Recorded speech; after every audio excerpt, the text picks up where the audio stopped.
kami ni Mrs. yung taga ng mga project bro, mga pa-target. Kami yung Opo. nag-asikaso. Ang katuwang ko doon si Mrs. Pero ako yung talaga nag-asikaso ng mga project. Kaya 2024 bro, mapapansin ng mga kapatid na ng mga hinihingan namin ng tulong, hindi ko na po sila hiningan eh. Kasi ang inasikaso ko bro, yung mga project sa lokal ng Bangbang, yung mga kailangan doon. Siguro malaki rin na nagastos doon kasi alam ko bro, iiwanan ko na sila eh. Kasi dahil hindi ko na gusto yung nakikita ko sa nangyayari sa iglesia, puro pera. Yung project nila bro, kasi malaki yung nagastos din namin eh. Siguro may kalating milyon din. Hanggang 2024 yun. Kaya naapektuhan din yung project nila sa mga pa-target. Then after noon bro, yung nakita ko, yung pinamiting nila, mga officer, group servant, saka mga kabataan. Then after noon, nagpa-meeting uli sila sa Kuwat. Noong January 25, doon ko nakita yung picture ko bro, na pinost nila sa GC ng mga Kuwat na bawal na ako sa lahat ng lokal kahit na makiusap ako makinig ng paksa. Wala ka namang makuhang hiwaga dyan. Ba't ipinagmamalaki nilang na bawal na akong pumasok o makinig? Wala ka namang makukuha na. Paulit-ulit na lang. Mali-mali pa. Ang dami po pala nung mga in-erase ninyong mga issues na concerns po ninyo. Pero ano po ang naging sagot po nila when you raised these issues doon sa mga manggagawang kinausap po ninyo? Wala bro. Kung bro ako, yun lang yung bro. Kung ano yung sinabi ko, yun lang yun eh. Yung sinabi niya, meron ako siguro hindi nasabi, pero hindi na yung kasama. Kumbaga bro, di ba si Kristo na tinukso ng Diablo, hindi nakasagot, hindi maka-score. Sila rin bro, nagkukwento ako, hindi ko tinutwist para mabaliktad yung yung kwento ko, yung pangyayari. Kumbaga nagkukwento ako na may katotohanan. Ang worker, yun po yun. Kung ano yung sinabi nila, yun na, wala silang naitutol, tapos ako demonyo. Diba? Kumbaga, yun ang ko, bakit ako yung demonyo? Wala naman kayong naitutol sa sinabi ko. Yun lang yung bro, kumbaga, nagsasalita ako, nagkukwento ako ng may katapatan. Kung ang worker mahihilig mag-record eh. Kung meron silang record na talagang nasupalpal nila ako, ilabas nila. Anumang oras po na nakakarating at makakarating sa inyong mga dako, mga kapatid, sa buong mundo at sa lahat ng dako ng ating bansang sinilangan sa Pilipinas, ang video po na ito. Hindi na po natin pahabain. Nandito nakapasok na kagad ang ating pong panauhing pandangal. Walang iba kundi po si Brother Joel Alfonso na dati pong diakono. Kayo na po ang magpakilala sa inyong sarili, Brother Joel Alfonso. Dinig na po bro. Dinig. Opo, loud and clear at kitang-kita po kahit po medyo madilim po sa inyong lugar. Opo. Opo. Kahit medyo madilim, kitang-kita pong gwapo po kayo. Hindi gaano. Wala na, lost na bro. Ganito na, sige. Opo, ako si bro. Ako si Brad Joel. Local po ako ng Bangbang. Siguro nung January lang naman po ako nag-exit. Pero naanib ako 2002. Bali, alos 22 years na rin may get. Opo. So 22 years po kayong naniniktik? Opo. Na naging demonyo at antikristo sa kanila. Opo. Sandali po kumukuha ang basura eh. Sige po, sige lang po. Sandali. Bossing, mamaya na lang. Ito, lang ako. Ayan, si Brother Joel, ating kapatid. Ang ating pong kapatid na 22 years na tiktik at naging antikristo at naging demonyo. Opo, gusto ko lang naman i-share yung namin, bro. Yung napag-usapan namin ng kami tatlo, yung dalawang worker, tsaka ako. Kasi January 15 yun nung nagkausap kami. Nung nagkausap kami, yun yung naging dahilan kung bakit may mga kapatid na nagalit sa akin dahil meron daw akong nasabi na hindi nila nagustuhan. Mhm. Medyo ano yung lalamunan ko, bro, eh. Inuubo-ubo. Tapos, siyempre, sila yung nagkwento. January 20, sila yung nagpa-meeting sila sa lokal ng Bangbang. Yung Mhm. dalawang broker. Opo. Hindi ko nababanggitin yung pangalan, bro. Kilala mo naman, eh. Opo, kilala ko po. Yung isa medyo kayo manggi, yung isa maputi. Mhm. Yun. Siyempre, ang narinig ng mga kapatid nung nagpa-meeting sila, yung side lang nila. Yung side ko, hindi nila narinig. Siyempre, dapat, ang katwiran naman talaga natin, dapat marinig mo yung dalawang side, di ba? Opo, Para tama. makahatol. Para makahatol ka ng tama. Opo. Siyempre, sila yung bida doon. Mhm. Hindi ako nagkaroon ng pagkakataon na ipagtanggol ko yung sarili ko. Mhm. Yung masabi ko yung side ko. Kaya Opo. ngayon, siyempre, buti na lang, bro, meron tayong ganitong paraan na masabi natin kung ano yung panig natin. Opo. Na kaya ako gusto magsalita para yung mga kapatid na iba yung tingin sa akin, maintindihan nila kung bakit ako umalis, Mhm. bakit ko nasabi yung ikinagalit nila. Opo. Ayun. Ano po ba yung ikinagalit po nila? Yung sinabi ko na ayoko na maging diakono ng isang relihiyon na ang mangangaral sinungaling. Yun po Po, yun. pwede ko po ba kayong ano po, kasi medyo po mabigat po yung sinabi niyo po pala. Bakit niyo naman po sinabing ayaw niyo na pong maging diakono na ang mangangaral ay isang sinungaling? Siyempre, iba-iba naman kasi yung sinasabi niya. Pero ano bro, ikwento ko muna yung nangyari Sige, bago yung napag-usapan namin, sige po. yung January 15. Noong January 20, yun yung araw na nagpa-meeting sila sa lokal ng Bangbang. Pero umagang-umaga noon, alam mo bro, anniversary, wedding anniversary namin yun eh, ng Mhm. asawa ko. Church wedding Hindi, anniversary opo or po, ano, outside the church? wedding. Siyempre, umagang-umaga nung nihahatid ko si Missy sa office. Mhm. Sabi niya, well, wag mo na akong sunduin sa office, sa lokal na lang kasi may meeting kami sa lokal. Siguro mga gabi na, mga 9 o'clock. Siyempre ako, parehas kaming diakono at diakonesa ng lokal ng Bangbang. Siyempre magtataka ka, bakit hindi ako kasama? Oh, Siyempre, okay. sabi ko, nagduda ako. Sabi ko, malamang iiyak na yung asawa ko. Tsaka magagalit sa akin. Siyempre, kung ako ilalagay sa kalagayan ni Mrs., siyempre magagalit din ako at iiyak kasi, siyempre, ito yung pinaniniwalaan kong iglesia.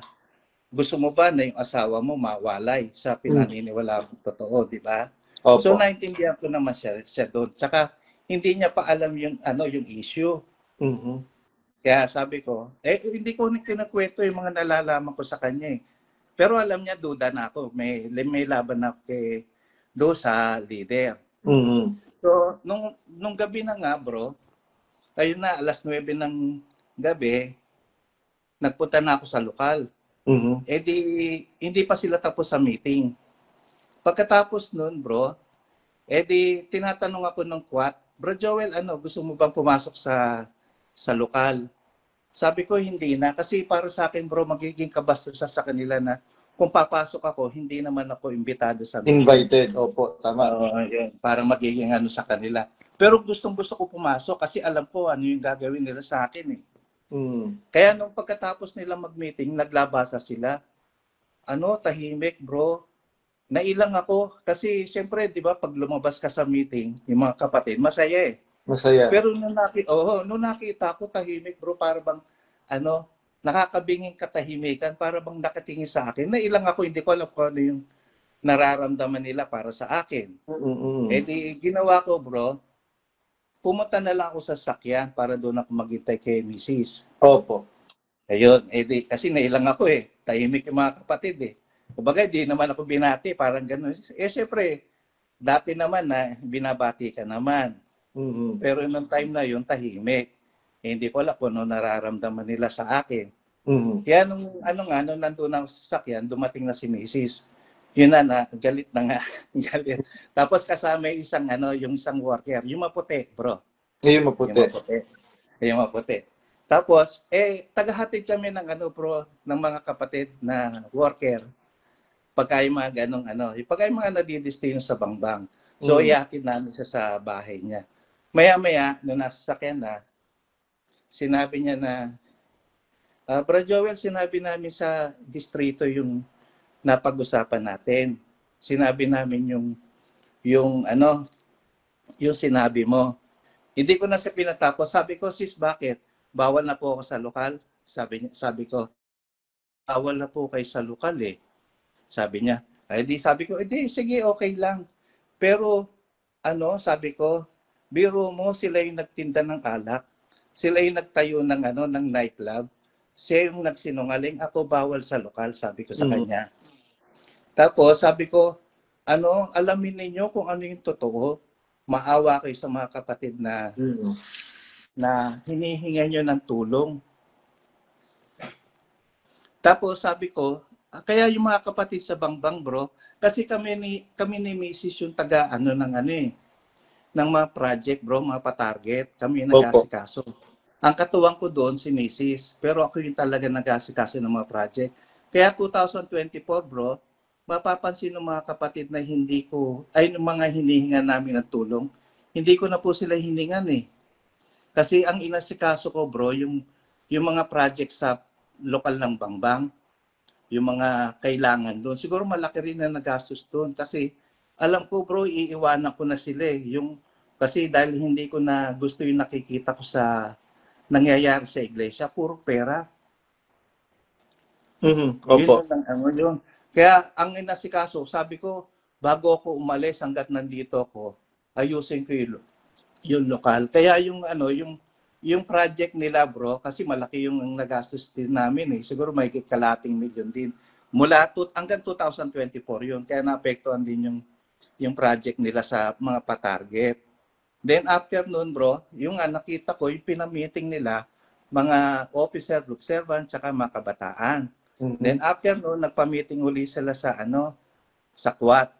Noong January 25, doon ko nakita yung picture ko bro, na pinost nila sa GC ng mga kwat na bawal na ako sa lahat ng lokal kahit na makiusap ako makinig ng paksa. Mhm. Yun yung post. Siguro isend ko sa iyo yung picture ko. Eh, sabi ko, hindi ko masabi-sabi. Wala ka namang makuhang ano, hiwaga dyan. Ba't ano ipinagmamalaki nilang ano, na bawal na akong pumasok o makinig. Wala ka namang makukuha na. Mhm. Paulit-ulit na lang. Mali-mali pa. Mhm. Then after nun bro, yun na, may mga kapatid na nagsabi na, oh, wag nyo lang kakausapin yan ha. Wag nyo kausapin bilang kapatid. Bilang kakilala na lang kasi iba na diwa. Mhm. Tapos may kapatid na nag-message sa akin, bro, pwede ba akong ano, tumawag sa iyo? So, nung nagkausap kami, yun din bro, gusto nang umexit. Nag-exit na yun bro, pero nung time na yun, noong January o March yata, March yan nag-exit bro, nag-exit. Tapos sabi niya, meron nga daw siya nakausap na officer ng Bangbang, ako daw yung pinaghihinalaan na, o bakit nakausap mo ba si Brad Joel? Para bang ako agad ang may sala Mhm. na bakit ay exit yung Tamang kapatid, bakit may nilang. hinala. Ako Tamang agad yung hinala. pinuto. O tamang hinala. Tapos sabi niya, di ba Brad Joel, ngayon lang naman tayo nagkausap. Kasi marami na siyang alam, pati yung mga Jubaro, alam niya na yon, mga halal, alam niya na yon, tsaka yung issue na alak. Ayun, tapos meron din kumausap sa kanya na sabi niya, Brad Joel, pinaiiwas, kumbaga pinaiiwas nga ako na wag daw akong kausapin kasi iba na diwa. Tsaka ano, nangihikayat na. Kung nangihikayat naman tayo, nagsasabi tayo ng totoo, anong mali? Anong mali doon, di ba? Mhm. Hinihikayat mo, ang intensyon mo mabuti. Anong masama doon, di ba? Kung nangihikayat ka sa masama, yun ang hindi maganda. Tapos Correct. meron din na, Tapos, yung kapatid na yun, bro, hindi kasama sa meeting yun. Pero sabi nung isang worker, yung maputi, Kasi sinabi ko yung mga nakarating sa akin eh. Yung tinawag, ayun, kamukha nun, sinabihan ako, may nagsabi sa akin, nagtawid sa akin, demonyo daw ako, para daw akong nasa iba ng demonyo, para daw akong may sariling mundo, ano pa bang sinabi nun? Buti nga tinawag ko pa siyang Brad Joel, sabi niya. Sabi ko, para bang utang na loob ko pa sa kanya yung tawagin akong Brad. Parang gano'n. Tapos sabi nung kapatid, yung nag-message sa'yo, bro, siya yung nagsabi nun. Yung demonyo. Yung sabi na gusto niya akong marinig.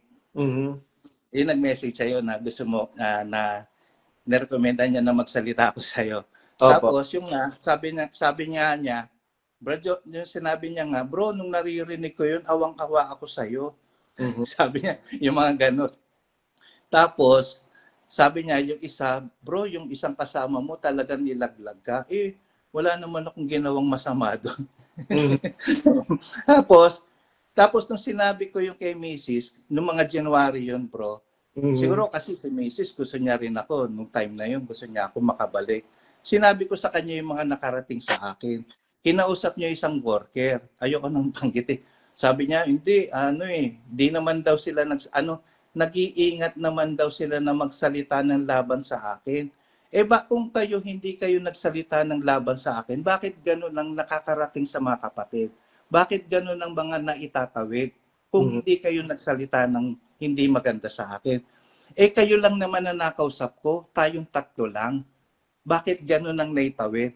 Tsaka naniniwala ako, totoo yung sinabi ng kapatid na yun. Kasi yung mga nai-interview nyo, tsaka yung ni Brad CJ, yun ang sinasabi sa mga nag-e-exit eh. Demonyo eh. Kaya naniniwala ako, totoo yun eh. Siyempre, ako naman, siyempre, nakikiramdam ako. Alam ko kung sino namin paniniwalaan ko eh. Ayun, tapos, meron pa sinabi na kung yung asawa niya nga hindi naniniwala sa kanya sabi nung isang worker. Sabi ko sa akin, para sa akin, porket ba hindi ako pinaniwalaan ng asawa ko? Yun na yung totoo. Di patunayan nila na ako yung mali. Patunayan nila na yung mga isinisiwala sa social media, yung pagbebenta ng alak, yung nightclub, tsaka yung pagsisinungaling ng leader, hindi totoo. Kapag hindi nila yun napatunayan na hindi totoo yun, ibig sabihin sinisiraan lang nila ako.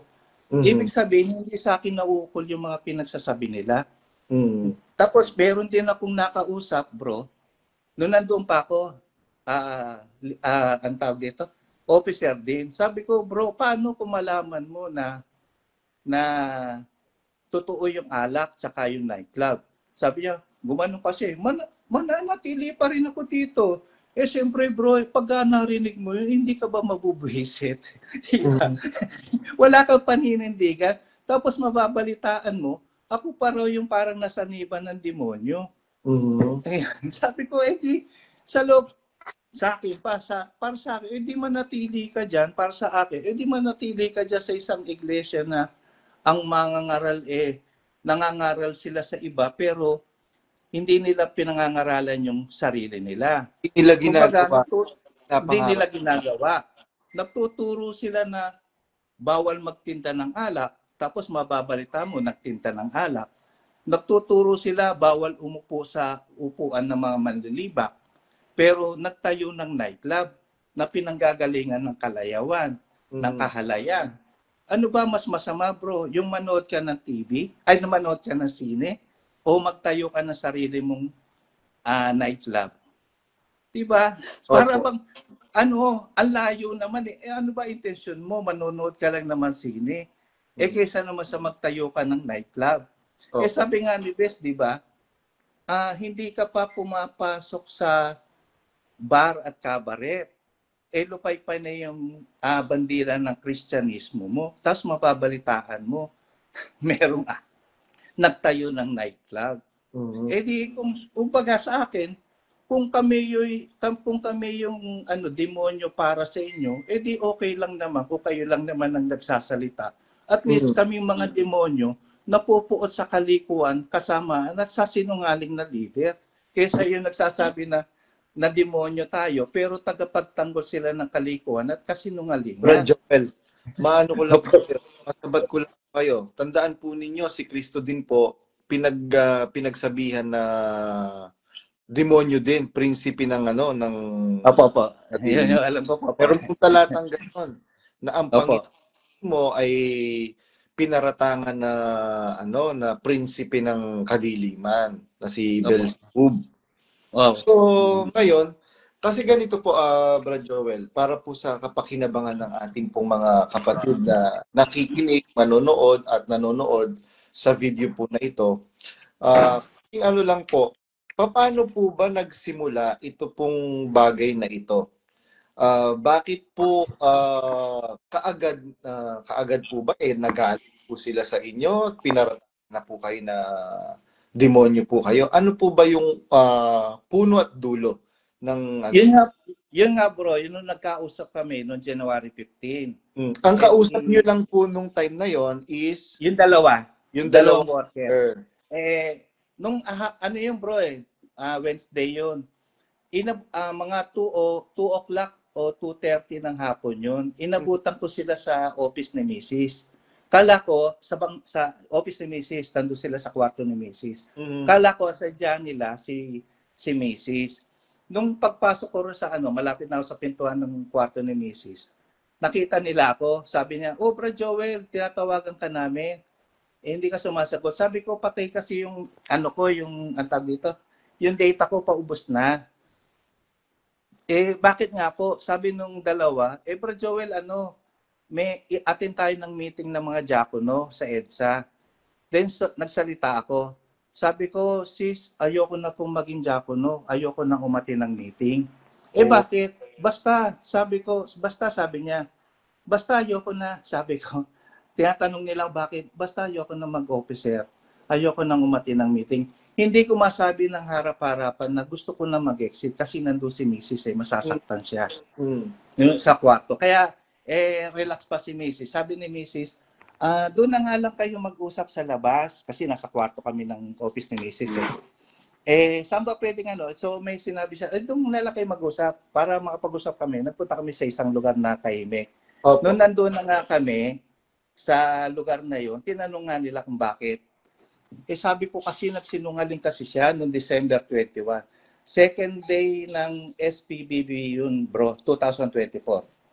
Second day, no sinabi niya na, di ba sabi ko doon sa dalawa, di ba sabi niya, sinasabihan nyo kami, nagbebenta kami ng alak. Yun, bro. Tapos, sinabi niya, meron nagmamalasakit sa inyo, pero ang gusto sila pag malasakitan. Ikaw, ano pinagagawa mo? Nagiinom. Yun yung sinabi niya, di ba? Tapos, pinakita niya yung karatula doon sa K-Dirac na bawal ang alak tsaka sigarilyo. Yun yung sabi ko. Yun, sabi ko sa kanilang dalawa, sabi ko hindi naman doon ang issue. Ang issue yung nasa Brazil. Yung pagbebenta ng alak tsaka yung pagtatayo ng nightclub. Opo. Tapos sabi nung alam mo bro, kung ano yung nararamdaman ko nung time na yun, yung pasalamat na yun, ang sakit sa dibdib. Kasi sabi ko, kala ko sasagutin niya ng maayos. Sabi ko, parang ba't ganito to? Ba't anong klaseng mangangaral tong kinikilala ko? Kumbaga nagsisinungaling . Hindi ko masabi yung gusto ko. Gusto ko magsalita sa pulpito na sabihin ko na nagsisinungaling tong leader natin. Kaya lang hindi yun yung tamang paraan. Hindi yun yung tamang oras at tamang lugar para magsalita. Kasi sigurado, magkakagulo. Opo. Kakagulo kasi kaya ang sakit sa dibdib, bro. Yung magsisinungaling yung leader mo, yung gano'n, makita mo. Tapos sabi nung dalawa, kung gusto mo, Brad Joel, ipakausap ka na lang namin sa kanya. Sabi ko, baliwala na kasi yun na yung sagot niya . Kumbaga, kung yung buong kapatiran, pinagsinungalingan niya, ako pa kaya na mag-isa, nahaharap sa kanya. Hindi lang naman ako ang nagdududa, sabi ko sa kanila. Marami na yung nagdududa. Sana sinagot niya ng maayos yun sa pagkakatipon para yung mga kapatid na lahat ng nagdududa maliwanagan. Kaya tignan mo, dumami. Nagbabasa ako ng Reddit noon, bro. Hindi pa kita kilala noon . Siyempre, nalalaman mo na yung mga issue. Sabi ko, tignan mo, Nung pagkatapos nun, dumami yung nasa Reddit. Sabi ko, tapos sumagot yung isa, yung kayo Manggi. Ba't ka nagbabasa ng Reddit, Brad Joel? Hindi mo naman kilala yung mga tao doon. Ipagpalagay na natin, yung mga nasa Reddit, sila yung mga masasamang tao. Pero sila yung nag-e-expose ng mga issue na hindi niya masagot-sagot. Ang sagot niya, AI, fake news, paninira. Hindi ba ito na yung pagkakataon niya na ipagtanggol niya yung patunayan niya na sinisiraan lang siya? Ipakita niya yung video at patunayan niya na AI lang yun. Gaya ng ginawa ni Bes, na yung pag ako yung naging presidente, so pinakita niya yung original. So napatunayan niya na sinisiraan lang siya. Napatunayan niya sa mga kapatid na sinisiraan lang talaga si Bes. So doon ko yata nasabi yung time na yun, bro, na sabi ko sa kanila, masakit man sabihin ito, sabi ko sa kanilang dalawa, sa sarili ko, sabi ko, na ayoko na maging opisyalis o diakono ng isang reliyon na ang mangangaral sinungaling. Doon yata sila nagalit. Siyempre, sila yung nagkwento, hindi ko alam kung paano tono yung sinabi nila. Kasi hindi ka naman magagalit kung alam mo naman yung katwiran ko kung ano yung sinabi ko bakit ba natin nasasabi sinungaling siya, bro? Kasi ang dami niyang dahilan. Kumbaga, iba-iba yung dahilan niya Siyempre, pag iba-iba yung dahilan mo, hindi consistent, may kasinungalingan. Exactly. Diba? Totoo po yan. Tatama naman po kayo doon sa sinasabi niyo, Brad Joel Alfonso. Ang ganda po nung sinabi po ninyo na pagka nagsasalita ka na sinasabi mo, totoo yung sinasabi mo, dapat merong consistency. Opo. kahit balik-balik mo, yung pa rin Exactly. Tingnan po ninyo, kaya mas maraming naniniwala sa akin. From day one ng pagsasalita ko sa sa social media until now, consistent yung sinasabi ko. Kasi kung nagsasinungaling ako, ilang buwan na po, January, February, March, April, May, June, July, August, September, October, November na po tayo ngayon. 11 na po, mag-iisang taon na. Magmula nung nagsalita ako ng January 4 hanggang ngayong araw na ito, consistent. Si Daniel, biro mo, sinabi niya nung una, AI, Artificial Intelligence. Tapos, siguro, naiipit na siya dahil maraming mga kapatid na well-versed sa social media, well-versed sa technology. Malalaman nila, ay, hindi AI yan. Kahit anong pagbaliktarin mo, hindi AI yan. Sinabi niya ngayon na events place.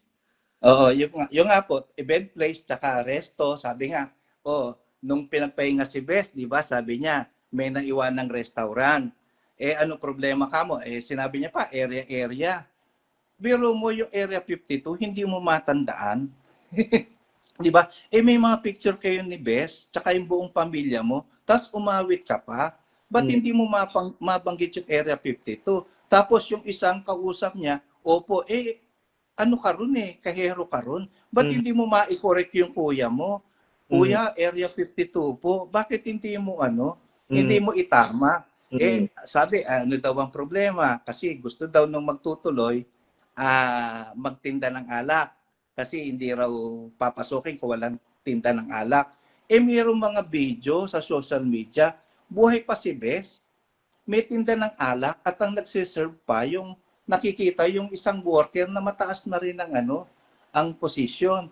Na-destino yun dito. Opo. Na-destino sa West yun, bro. Kilala ko po. Na-destino yun dito. Hindi ko alam kung sound servant pa lang siya. Sound servant time na yun. Sound servant po siya. Yun doon sa district. Dito po sa West District. West District, Zone 3. Yun. Tapos yung isa pang sinabi niya, yung event place nga. Tapos yung never akong never ako nag-operate ng ng nightclub. Ang tanong naman ng mga kapatid, kung totoo ba yung alak tsaka yung nightclub? Yun lang naman ang tanong Ang sagot dun, oo tsaka hindi. Di ba sabi nga ni Kristo, dapat ang sagot mo, oo, hindi. Ang Ang humigit doon, galing na sa masama.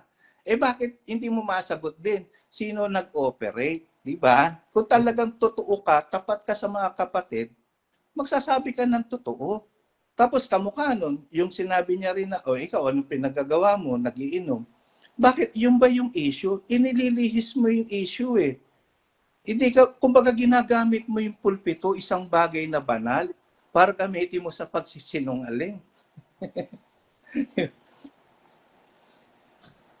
Sige po, Brad Joel. Ayun. Magte-take note lang po ako kasi baka may mamiss po akong mga Sige po. punto po ninyo. Ayun, tapos meron din ako nasabi doon sa dalawa. 'Di ba sabi ni Bes, sugo ka, hindi ka nangangaral ka lang sa kapilya mo. No, sumagot yung isa, bro, yung isa kayo manggi. 'Di ba, Brad Joel, tayo na yung nangangaral? Sabi ko, tapos sumagot ako, sis, alin po doon yung feeding program na pinagkakakitaan nila? Yung pre-store na nagbibigay tayo ng 500 pesos sa isang recipient, pagka ibinalik nila, kakaperangkot na lang. Di ba pagka ang isang bagay na, sabi ko, di ba kapag ka isang bagay na itinalaga, binawasan mo, ang ninanakawan mo, ang Panginoon. Kung ang Panginoon ang ninanakawan mo, sino pang hindi mo nakawan? Sabi ko, yung ba yung sinasabi mong pangangaral? Yung ba yung mabuti? Kumbaga bro, ewan ko kung alam mo yung pre-store na ginagawa ng sa West. Kasi sa NCR, ang ginagawa doon, sa amin bro, Zone 3, 8 lokal kami. Yung 215 recipient, paghahati-hatian namin. Share. Tapos, pagka siyempre 215 katao yun. Multiply mo ng 500, edi 125,000 na yun. Pagka ibinalik na nila yung items na bro, yung 3 kilong bigas, kalahating kilong meat product, ilang pirasong itlog, tsaka ilang sachet lang ng Daniel's Coffee. Pagka kinumpit namin bro, nasa 300 lang. Nasa ng 200. I-multiply mo sa 250, di 50,000 yung nawala. Sabihin mo na 40,000. Tapos, pagka ang bangbang ang duty, yung nakatoka do sa sa pre-store, makikiusap ang worker. Bro, dagdagan naman natin kasi kakaperanggot lang yung 4 na items na yun, bro. Dadagdagan namin siguro, nadadagdagan namin dati yun, may kulang-kulang sa 40,000. Iba pa yung na-share namin sa 125,000. So, anong klaseng pangangaral yun? Di ba? Ang pangit eh. Nandun yung pera-pera na lang ang nangyayari. Tapos, meron din ako nasabi sa kanila na hindi na ito yung iglesia na inaniban ko. Sumagit yung isa, bro, si Kayo Manggi. Sabi niya, alam ko na, iba na tono niya, bro. Oo, iba na. Sabi niya, MCGI na. So, totoo naman yung sinabi niya na iba na yung MCGI. Tapos, mayroon din sinabi yung isa, yung maputi, bro. Sabi niya, Brad, saan ka pupunta niyan? MCGI lang naman ang totoong iglesia. Sumagot ako, sabi ko, hindi naman ako magpapakasama kung ako'y aalis dito. Kaya nga ako umanib dito para dahil hinahanap ko ang Diyos, naganap ako ng Diyos. Bahala na ang Diyos, sabi ko. Alam niya naman, hinahanap ko siya. Paano yan? Hindi ka na pwede magpatuloy kasi may duda ka na sa Kanya. Di ba? Ang ganda, bro. May duda lang, hindi na pwede magpatuloy. Sabi ko, totoo naman yun, may duda na ako. Pero sino yung pinanggalingan ko ng duda? Di ba masama yung natitisod? Pero mas masama yung pinanggagalingan ng katitisoran, sabi ko sa kanila. Di ba, mas mabuti pantalian siya ng isang malaking gilingang bato sa leeg, ihulog sa dagat. Biro mo, nagbibigay sila ng duda. Nagbibigay sila ng katitisoran. Pag nagduda ka at natisod ka, ikaw ang masama, sabi ko sa loob-loob ko. Tapos, sa MCGI, bro, ewan ko kung tama yung analysis ko. Sa MCGI, bro, mas masama si Ebe kaysa doon sa ahas na nanukso. Diba? Kung ganyan na nangyayari sa MCGI. Kasi sila yung nagbigay ng katitisuran. Pag natisod ka, ikaw yung masama. Kaya yung kay Bes bro, pagka nagduda ka, ano, ang tawag dito, sabi ni Bes, magtanong ka hanggat may duda ka, hanggat hindi nawawala yung duda mo, magtanong ka, dito bro, nagkaroon ka lang ng duda, iba na yung ano mo, iba na yung diwa mo, Iwa mo. hindi ka na pwede magpatuloy. Kaya yung dalawa bro, yung dalawang kausap ko, hindi nila alam na tutol na sila kay Bes. Di ba? Kumbaga, kamukha nun, nagduda ka lang, hindi ka na pwedeng magpatuloy. Doon, nagbasa ka lang ng Reddit, bawal ka na. Kay Bes, yung mga miyembro ko rito, pinapayagan kong makinig sa iba. Ikaw naman, yung miyembro nyo, pinagbabawalan nyo. Ano, meron kayong itinatagong baho. Parang ganon. Tapos sabi ko nga, kaya nasabi ko, iba na yung MCGI. Kasi kung titignan mo, babalik ka sa panahon ni Bes, yung pamumuno niya, makikita mo kalaban niya yung MCGI eh. Mm-hmm. Kumbaga yung pastor, kumbaga ang MCGI, para bang pinagsama-sama mo yung mga pastor ng iba't ibang reliyon na pinagbabatikos ni Bes. Para bang pinagsama-sama mo sila sa isang lugar, sa isang samahan, yung MCGI. Kamukha nun, isa sa binatikos kay Bes, kaya ako umalis din sa pagiging Katoliko, yung rebulto. Diba sabi nga sa Biblia, sabi nga ni Bes, sa paggawa pa lang ng rebulto, pinagbabawalan ka na. Kung sumunod ka ron, hindi ka gumawa, wala ka namang ipaparadang rebulto mo sa apalit eh. Yung akto diba? Pa. Sa piyesta ng Diyos pa. Sino Diyos-Diyosan doon? Diba? Kumbaga hindi nalalaman, namamalayan ng mga kapatid na nasa loob. Ibinalik na tayo sa suka. Dati nating reliyon yan eh. Yung pagkano eh. Kumbaga, para bang ibinalik ka sa dati mong pastor, pero sa ibang pagkatao nga lang. Gaya nung isang yung isang iglesia na madalas tinitiran ni Bes, yun sinabi ko, yung sugo ka, hindi ka nangangaral, sa kapilya ka lang nangangaral. Yung mga miyembro mo, kinukuba nyo sa dami ng tulungan. Hindi ba nangyayari yan sa sa MCGI? Ganon din yung sinabi sa labas ng iglesia, walang kaligtasan. Sa labas ng MCGI, bro, kahit gumawa ka ng charity works, di ba? Kahit gayahin mo yung ginagawa ng MCGI, kumbaga kolorum, sabi nga nila, hindi legit. Hindi kasi kayong allowed, hindi kinikilala ng Diyos. At ganoon din, bro, di ba, meron ding isang kapatid doon na naanib sa atin. Nagpunta pa sa si Brad Cesar, di ba? Pumunta pa sa studio yun kay Bes, sa studio. Sinausap niya si Bes na doktrinana siya kasi hindi niya matanggap na yung kanyang iglesia umaatras sa debate, sa laban. Ngayon, nasaan na ngayon siya? Sa debate, walang kibuan. Diba? Ano ibinibigay ng MCGI sa kanya? Di ba kahihiyan? Ba't lumipat ka pa? Di ba? Ganun din. Ganun din yung isang pastor, di ba? Ang lakas na. Yung leader ngayon, tinira niya yung sinabi niya na, ang tawag dito, wala na sa church age, bro. Wala na tayo wala na sa church age kasi sinabihan niya pa nga na ang kapal na mukha no, di ba? Yung ng leader ngayon kasi hindi na estilo yung debate. Di ba? Sabi niya nga, ba't ano pa ginagawa mo diyan? Ba't nangangaral ka pa? Kumbaga wala na sa church age. Bakit ngayon? Ba't ayaw mong ba't ngayon kumbaga nasa church age pa ba ang MCGI?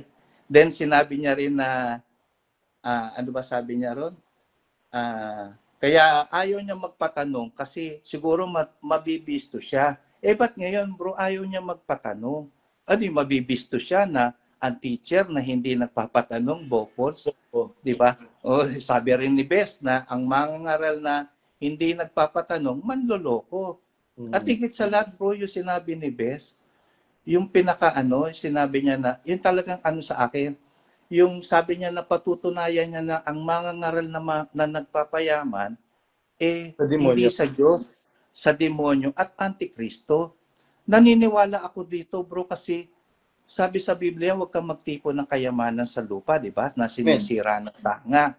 Amen. tapos hindi ka rin makakapaglingkod sa dalawang Panginoon, yung isa iibigin mo, yung isa kapopuotan mo. Yung isa pagtatapatan mo, yung isa hindi. Kaya hindi ka makapaglingkod sa Diyos at sa kayamanan. Kumbaga, si Kristo nagsabi nito eh. Kumbaga, mas naniniwala ako rito, bro, kasi si Kristo nagsabi. At sabi nga ni Bes, kung gusto mong malaman ng katotohanan, balik ka kay Kristo. Kung naniniwala ka na yan is sa Diyos, dapat hindi yan mayaman, bro eh. Kung naniniwala pa rin, yung miyembro dyan, kung naniniwala pa rin yan, kung yan ay mayaman na talaga, at naniniwala pa rin kayong sa Diyos pa rin yan, ibig sabihin, kayo yung Antikristo, hindi kami na nagsasabing ano, di ba? Opo. Brad, Brad, masama lang po kayo, Brad Joel. Ang dami po pala nung mga in-erase ninyong mga issues na concerns po ninyo. Pero ano po ang naging sagot po nila when you raised these issues doon sa mga manggagawang kinausap po ninyo? Wala, bro. Kung ano, bro, ako, yun lang yung bro. Kung ano yung sinabi ko, yun lang yun eh. Yung sinabi niya, meron ako siguro hindi nasabi, pero hindi na yung kasama. Kumbaga, bro, di ba si Kristo na tinukso ng Diablo, hindi nakasagot, hindi maka-score. Sila rin, bro, ako nagkukwento ako, hindi ko tinutwist para mabaliktad yung yung kwento ko, yung pangyayari. Kumbaga nagkukwento ako na may katotohanan. Ang warfare, yun po yun. Kung ano yung sinabi nila, yun na, wala silang naitutol, tapos ako demonyo. Diba? Kumbaga, yun ang ko, bakit ako yung demonyo? Wala naman kayong naitutol sa sinabi ko. Yun lang yung bro, kumbaga, nagsasalita ako, nagkukwento ako ng may katapatan. Kung ang warfare mahihilig mag-record eh. Kung meron silang record na talagang nasupalpal nila ako, ilabas nila. Yung malakas ang loob ko eh. Hindi ilabas nila kung may sila. Tapos sasabihin nila, MCJI lang ang totoong iglesia. Biro mo yung mga katangian ng iba't ibang pastor na pinagbabatikos ni Bes, naririyan. Paano mo sasabihin? Nandyan eh. Paano mo sasabihin? Yung mga ngaral nyo, manluloko, tsaka bopols, bakit yung sa inyo? Diba? Yung mga ngaral ninyo, asa demonyo, tsaka antikristo, nagpapayaman, bakit yung sa inyo? Mahirap ba? Diba? Kumbaga, para sabihin mo na yan ang totoo, dapat iba siya sa iba. Diba? Kumbaga sa akin, bro, para bang sa akin, bilang isang asawa, bilang magulang, masakit sa kalooban yung hindi ka paniwalaan. Kumbaga, sa akin, ba't paniniwala mo yung mga tao na nagsisinungaling sa'yo? Na ako yung nakasama mo sa buhay, sa pagpapalaki ng mga anak. Di ba? Pagdisiplina. Bakit hindi nyo pinaniniwalaan bilang magulang? Sila ba yung pinakinabangan ninyo? O yung mga magulang nyo ang pinakinabangan ninyo? Merong mga magulang, anib eh. Pero yung mga anak, napasama rin eh. Pero sa akin ang tanong ko, napasama ba kayo? Kung sakali wala yan, ang tanong ko lang naman, kayo ba yung nakinabang sa kanya o sila ang nakinabang sa mga kapatiran? Diba? Opo. Parang masakit sa kalooban ko yung gano'n na hindi kasi ako sanay na bilang asawa, bilang magulang, bilang pinakamatandang kapatid na hindi ako paniwalaan. Ang isang bagay na dapat sabi nga bago mo makahusga ka, kailangan marinig mo yung magkabilang side. Pangit yung sasabihin, chismis lang yan eh. Paano mo nasabi chismis yun? Kung hindi mo naririnig yung kabilang side. Exactly. Para malaman mo chismis yun, dapat nalaman mo kung ano yung totoo. Pag chismis kasi sinungalingan eh. Hindi patunayan, kamukha nun, wala naman siyang pinapakitang AI na ginawa, pinakitang fake news, paninira, di ba, chismis, wala eh. Kaya minsan mayroon ako nakausap, Brad Joel, ganyan, bakit ganyan? Kasi may nagtayo ng ganito, ganyan. Meron bang ganon? Kumbaga, ang mga kapatid, ginawa niyang mangmang. Walang alam itinatago Yung ba yung mga ngaral na tatanggapin ninyo? Ganyang klaseng mga ngaral ba yung handa kayong mawala ang mahal nyo sa buhay? Kaya naawa ko doon sa bro, yung nag-message sa'yo, yung kapatid na babae, tapos yung lalaki, sabi, handa siyang magkawatak-watak yung pamilya. Opo. Ganyan ba klaseng mga ngaral yung ipagpapalit mo sa mahal mo sa buhay? Para ka lang bumalik sa dati. Bumalik ka sa suki. Diba? Kamukha nun, yung mga kumbaga bro, yung mga sinasabi nila Bes, tsaka niya, napapatunayan, totoo yung sinasabi nila, yung manloloko, kasi hindi nagpapatanong, tsaka bopols. Kumbaga, para ikaw ay makapanloko, bro, hindi ka naman magsasabi ng totoo Magsasabi ka kasi nungalingan gaya ng ginagawa niya ngayon. Brad, Brad Joel, maano ko lang po kayo, masabat ko lang po kayo doon. Ang ganda po nung sinabi po ninyo, kung nagsasabi ka ng katotohanan, bakit ka natatakot masubok? Parang ganito po, Brad Joel. Let us be practical. Halimbawa po, alahero ako, nagtitinda ako ng alahas. Ngayon, bebentahan kita ng alahas.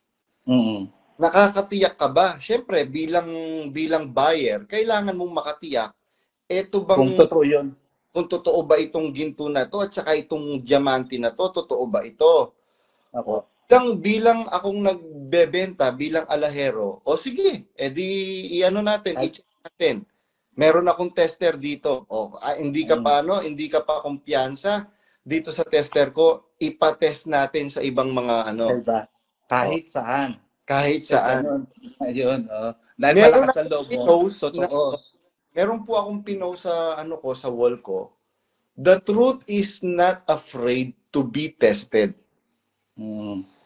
Ang totoo, hindi natatakot yan na masubok.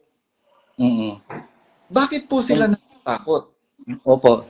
Alam niyo po ba, siguro panahon po ngayon para Brad Joel, kasi medyo sumikip yung dibdib ko dun sa sinabi po ninyo na yun yung pang nila sa atin Biruin mo, masakit nga naman sa inyo on your part na bakit yung asawa ni Brad Joel hindi niya mahikayat maniwala sa kanya. Kung talaga pa totoo yung sinasabi ni Brad Joel. Mga kapatid, alam niyo po ba? Yan, sasabihin ko na po si Suawi de Guzman. Di ba merong kang nakausap na exeter na worker? Kilala mo 'yon.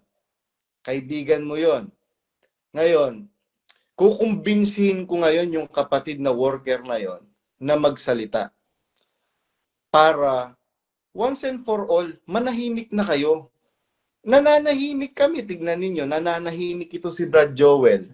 Hindi naman ito magsasalita kung hindi ninyo pinapasama. Tama po ba, Brad Joel? Opo Ganyan din naman, ganyan din naman ang naramdaman ko For so long a time, pinagtatakpan ko pa nga yung pamilya Rason Pinagtatakpan ko sila kahit na minamaltrato nila ako. Kahit saan bansa ako pumunta, sinasabi ko pag nagtatanong ang mga kapatid, ay mabuti po sila. Kahit po minamaltrato na ako Ngayon, meron pang isang kapatid, tinitingnan ko lang kung nanonood ka.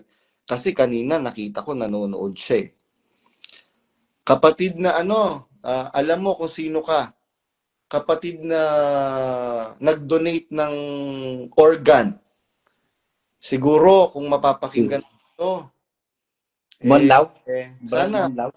Ano po? Hindi po. Manlaw? Hindi pa. At yung pinag-donatean nito ng organ, very relevant po siya sa iglesia. Alam niyo na po kung sino yun. Kasi malapit po yung manggagawa na yun sa West District. Itong kapatid na sinasabi ko, hintayin nyo lang na magsalita. Ngayon, si Suawi, hindi ka pa ba maniniwala na nakasama kita sa sa Brazil eh. Biruin mo, nakasama nyo itong si Brad Joel Alfonso bilang isang diakono at naging kamalasakit ninyo sa gawain. Tapos meron siyang tanong, hindi nyo masagot, ipagkakalat ninyong sa demonyo na. Unfair naman sa amin yun. Hindi makatarungan yun. Tandaan ninyo, sabi ng Biblia, maging handa kayo sa pagsagot. Bakit hindi na nga kayo handa sa pagsagot, naninira pa kayo.